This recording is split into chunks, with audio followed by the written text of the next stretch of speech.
What is going on, everybody? James Blue Eye Tech coming to you here now with the recent reveal of the Project Q handheld from Sony. Kind of got me thinking after a while, but why can't we just make our own? We have these devices here, like this is the backbone controller for Android. So it kind of got me thinking, what if I just modified this a little bit to fit a tablet? And that's exactly what I did here. This is a Kindle Fire 7. This is the most current one that has USB-C. So what I did here is I modified the controller a little bit to stretch out a little bit further. And I also modified the Amazon Kindle Fire to run the Google Play Store, allowing me to download apps such as the PlayStation Remote Play app, and even the Xbox app allowing me to play Xbox games as well. So this isn't just a PlayStation system I have built here. All you end up having to do is just kind of, now it is a little bit of a snug fit, I will admit, but all you have to do is kind of I just slide that in there like that, stretch it over, and boom.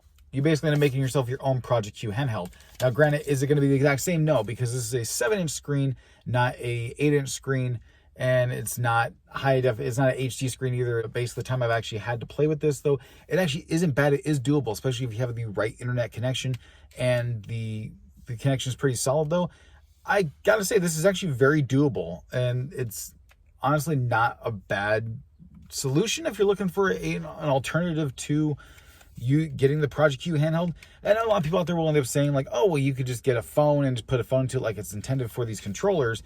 But I will also argue that, yeah, a phone's great and all that, but sometimes you actually want a bigger screen. Sometimes you actually want to be able to play on something a little bit bigger than just your little phone. Now, granted, I know there are some phones that are pretty big out there, like the Pro Max phones you get from iPhone and whatnot, and even on the Android side of things, I know they got some pretty large phones as well, but they still are not as big as you would get even with a 7-inch tablet. And not only based on this, not only do you get the full functionality of a tablet, you also get cameras. Now, granted, yes, the cameras, they're not that great of cameras though, but you get cameras nonetheless. You don't get that with the Project Q handheld. You get the ability to also play Xbox games on this as well as PlayStation. I also have Steam Link download on this as well. So if I wanted to sync this up to like a Steam account, I could just stream my games from my Steam account onto this as well. So it's kind of like a nice little all-in-one. And as far as the screen size goes, like, yeah, is it going to be a bit smaller than the Project Q handheld from Sony? Yeah, it will. But think about this, when it comes to things like the ROG Ally, the Steam Deck, and even the LG G Cloud, those are all 7-inch screens as well. Now, granted, do those have HD screens in it? Yes. But as far when strictly talking about screen size itself, it's going to be the exact same size as this.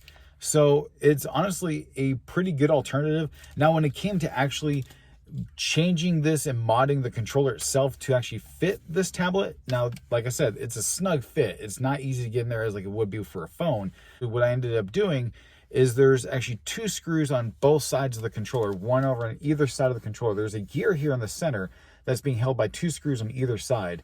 All I did was basically take out both screws, shift the gear over a little bit, and put the one screw in. That way, so it has a little bit more of a wider grip it can actually hold on to. And it's actually pretty good. Actually, I gotta say, it feels really comfortable in the hands. It's really awesome to play. And actually, I think it's kind of funny. You actually see the PlayStation logo right here, right below the Amazon little smile face right here. So it almost looks like it's almost like a collaboration between the two, which I find kind of funny. I don't know, maybe that's just me. But now the one thing I will say though, from doing this mod, I don't know if it's something I screwed up on, or if it's just maybe this tablet doesn't do well with like pass-through charging, but it will not. I have not been able to get this to charge through. I've not been able to get the tablet to charge through the controller. So I don't know if that's just a mess up on my part. If I did something, if I kind of messed something when I was putting this back together, taking it apart, or if it's just something that the Amazon tablets just do not charge through pass-through of any kind. But all I have to do is just basically take it out. Now, taking it out can be kind of a pain in the butt. You kind of, there you go. And then you can just charge it like that and just pop it right back in. Now, granted, keep in mind, though, when you do actually mod the controller to do that, it will not close all the way. So you will see the PlayStation logo right there, kind of always peeking out. So it won't always close all the way. Now, when taking, actually, now, one thing I almost did forget to say here is when actually you are making the adjustments in here, there's actually a kind of like a coil on either side with a little metal rod inside that coil. Take those coils out before you start doing anything else, because as soon as you start stretching this thing out and doing anything with this, those coils are going to just pop right out and you're going to lose them and not be able to find them. So it's best just to take them out and put them back in when you're done. Now, when you put them back in when you're done, and those coils are the things that allow it to stretch like that and snap back into place. So when you put those coils back in here, you're going to want to, after making this modification with the screw, adjusting the gear in there, you're going to want to, it's going to stretch, you're going to need to stretch out the coil a little bit. It's going to be kind of hard, but what I ended up doing is I ended up putting the screwdriver tip through the coil, hooked it onto where it needs to go inside here, and just kind of stretch it over and put it back in. It's a pain though, but honestly, it's worth it once you're able to get this done. And I'll put some footage over this here though of actually me using this device to show you that you can actually use PlayStation Remote Play from your Amazon Fire tablet here.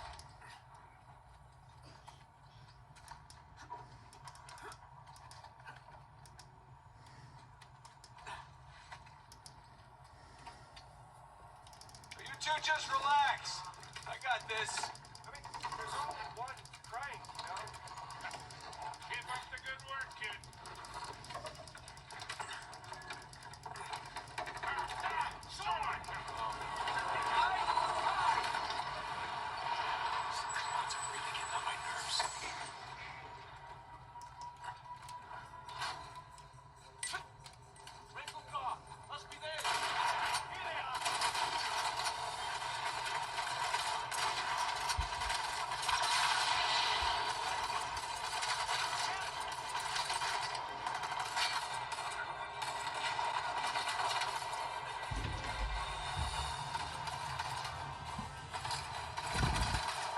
Now, this is something I wish that actually Backbone and other companies like the Razer Kishi would actually do as well. And actually, that's another thing though. Actually, GameVice, actually a controller I not reviewed not that long ago, actually had a controller actually meant for the iPads. And honestly, I think that'd be a smart move on these other companies. If you think about it though, I mean, like, if you were to ask me, would I rather have a Project Q handheld or rather have one of these kind of controllers actually specifically made for my iPad? I would love to basically have a controller slapped onto my iPad Air 5th generation and just play games that way. You would have a much larger screen, a really good screen. You'd have the complete functionality of a tablet, and you wouldn't be just limited to only the PlayStation system of games.